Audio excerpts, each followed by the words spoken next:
So I got into a heated debate with an older gentleman today, talking about provider men, what men should provide in a relationship for a significant other, this, that, and the third. He's 60 years old, right?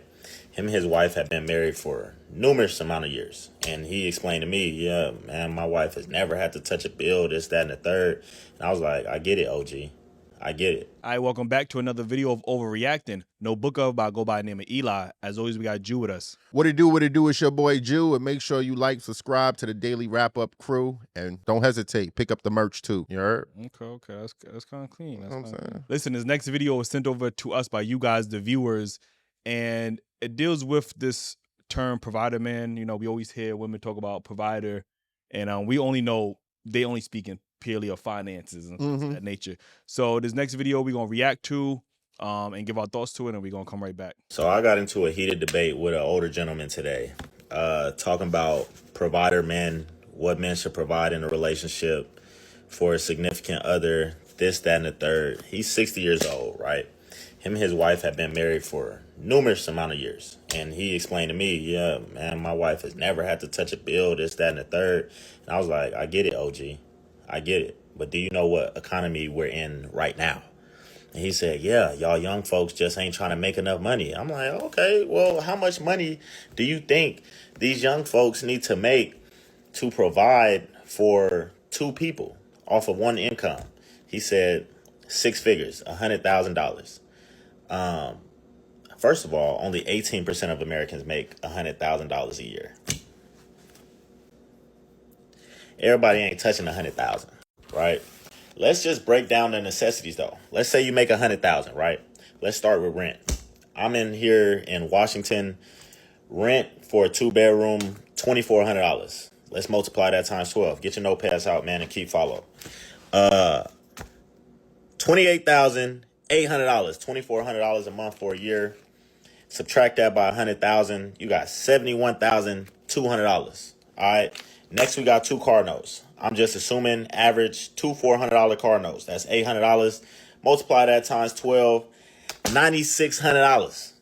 Minus that times 71,000, you got $61,600. Right? Now we got 2 insurances. Right? I'm assuming they $300 a pop, $600 for both. Times that times 12, we got $7,200. We are now at $54,400. Right? Now let's talk about groceries. $300 a month times 12, that's $3,600. Minus that times $54,400, we got $50,800 left. Right? I'm not including if people got kids,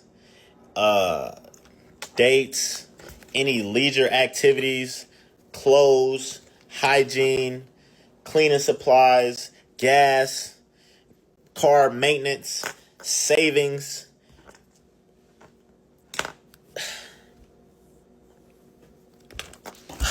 He gave the rundown of the necessities, and he still was missing out some things. What's your thoughts on this? Yo, man, I definitely agree with him, and I do think the generation, of the old school or the older fellas where they were able to hold everything down financially while the woman stayed home or whatever the case may be. That was a time. That time no longer exists. We cannot afford it. We are getting charged by the government based off how many people are in the homes. It's not like how back in the day was where one person was able to afford. Even the fact he brought up kids. You got kids. There's no funding towards kids having programs and doing stuff. And we see what's happening for the kids that don't have access to, doing stuff like that. Now we got so much gun violence, kids going to jail. It shows on how much the money thing, it's such a big issue, especially in our community, that it's affecting everyone. It's trickling down, man. Remember when you could get 4 bags of chips and have $1? You know what I'm saying? Now, 1 bag of chips is $2. So it's not even on a regular scale. And to pivot that, women fought for equality, which gave the government reason to add them to the bill.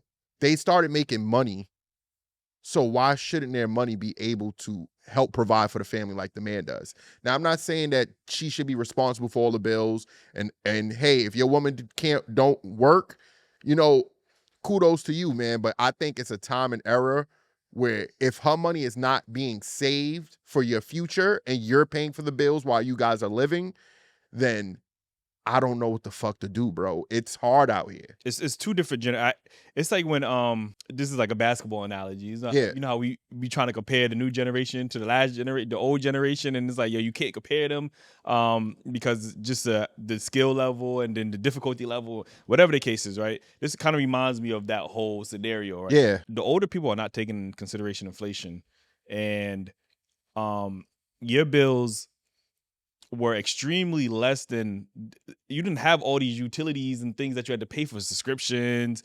freaking Uber if you don't got a car, just transportation, all of these things, utilities, internet, like insurances, all of this stuff didn't exist when your grandfather, who great grandfathers were living there.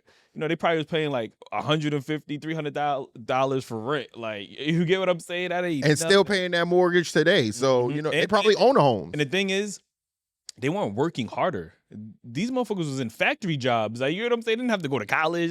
They woke up and went to their nearest factory or power plant, wherever they was at, mail office, and worked there. You get what I'm saying? That's not, oh, that's more difficult. That's anybody can pick up and go. You could lose your job today, back in the day, and go get a job tomorrow. Like, that's how easily the economy was. I'm not saying they had it super easy. They had to deal with other, shit, like, obviously segregation and all that other stuff, right? But we talking about purely finances. It's disingenuous to try to paint it as, oh, men aren't working harder. And again, we talk about the girlfriend tax, right? Which is a real thing. We might say that for a whole nother video, but that's a real thing. And then again, you're not living, and I can get what he's saying 100K can be enough, right? And the only reason it's not, hear me out.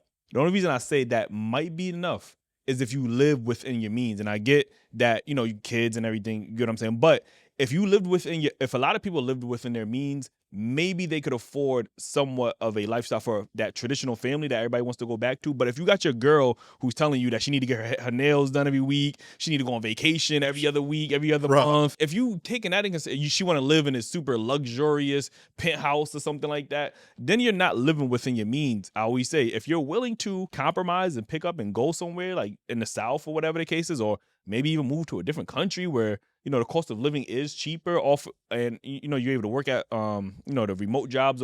If you're able to keep your salary and move somewhere where you could make the same amount or slightly less, but you guys will have a better cost of living and the cost of living will be cheaper, then that's something. But if you are trying to compromise with your girl and she's forcing you to, if you're not doing this, you're not being romantic, if you're not buying her this, that, and the third, she's pressuring you into buying her all of these things, of course you could never live that traditional lifestyle. And then again, the women ain't traditional. Like, you get what I'm saying? So these women aren't our grandparents or great grandparents. They don't do the same things in exchange for that provider man.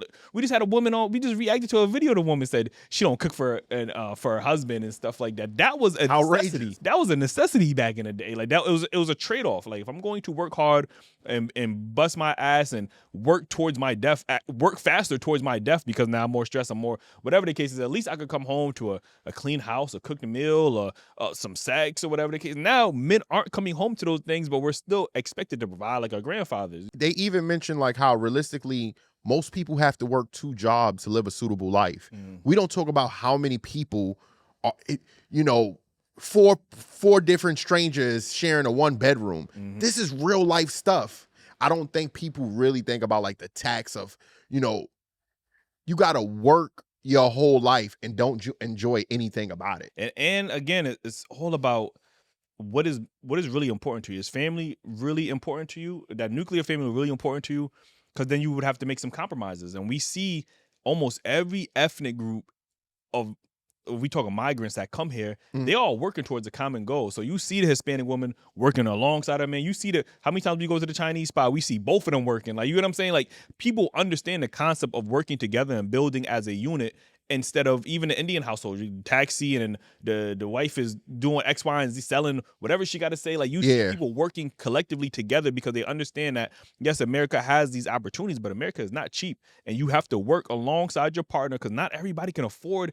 The thing is, everybody can't be bosses. We live in a society where we're trying to brainwash everybody to think that everybody can be bosses. That's not realistic. Like, we're going to need more workers than we're going to need bosses. Like, you get what I'm saying? So you have to compromise, and people are just not compromising. And I do appreciate, because some women do understand that the financial load that a man takes. And I think some women, because I could even mention my partner, she understands that I can't afford to pay $3,400 towards a mortgage, 2 car notes, cable, gas, light, cable bill. Just like how we got multiple kids. You get what I'm saying? Yo, bro. We hear older men saying this because they have daughters and they think that they want their daughters to be with a man that's going to be able to pay everything. But there's some women that do acknowledge that it is a toll for a man to be that responsible for all the bills without a plan. Not saying that he shouldn't be having majority of the responsibility, because as a real man wants to provide as much as he could, but you don't want your man dying out there just to provide for you, knowing that you got hands, legs, feet to get your ass to work. I mean, you spend all that time in getting your degrees or whatever the case may be. Find a way. And the landscape is just much more competitive now. Obviously, with the conception or inception of feminism, now not only are we competing with our fellow men, now we are competing with our fellow women. Like, so now the marketplace is just more competitive now. And then sometimes the workforce might favor women more than they favor a man. Like, you might be just as equally as qualified, even more qualified, but since they have certain DEI quotas and affirmative action quotas to meet, you might get overlooked, especially if you're a black man. You know what I mean? And these corporations they would rather handle a woman than have a man to go back and forth with. I mean, let's be realistic. I agree. So I don't think what men are saying is, I agree with you.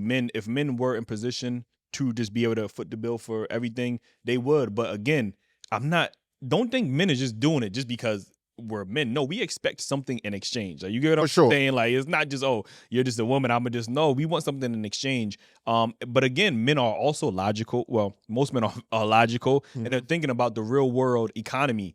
And, the real world don't care about your feelings. It's about real life. Like, how can you pay these bills, and how can you, whatever the case is. So again, if we're seeing that women are in the workforce, why not contribute some of that money even towards savings? Like, we didn't even talk about savings, bro. We got to pay all of this, and then we still expected to save for a rainy day. Like, where the fuck is that money coming from? Like, you know what I mean? So it's not enough money in the world. It's not, bro. And men are literally out here dying, working over 70, 80 hours a week just to make, ends meet. Even with $100K, it's just not enough, especially in NYC.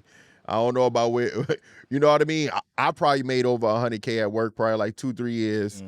When you look at it, you look at all your responsibilities, you're like, where the fuck that money went? They acting like that's the golden, if you make $100K, you good. You're not. Yeah. And then taxes and all, like, anyway, man. I feel like we could talk about this all day. Let us know your thoughts in the comments. Did the OG make valid points? Are men just being lazy? Is he not taking into consideration the economy? I don't know. Let us know your thoughts in the comments. Be sure to like and subscribe. We drop new content here every single day. Join the YouTube membership and join us on Patreon for early access, exclusive content, interviews. You bring the podcast over there, and like Drew said, cop the merch, man. DailyRapUpCrew.co. Oh, I got the shirt on too. Make sure I cop the merch, man. And we see you guys on the next one. Yeah.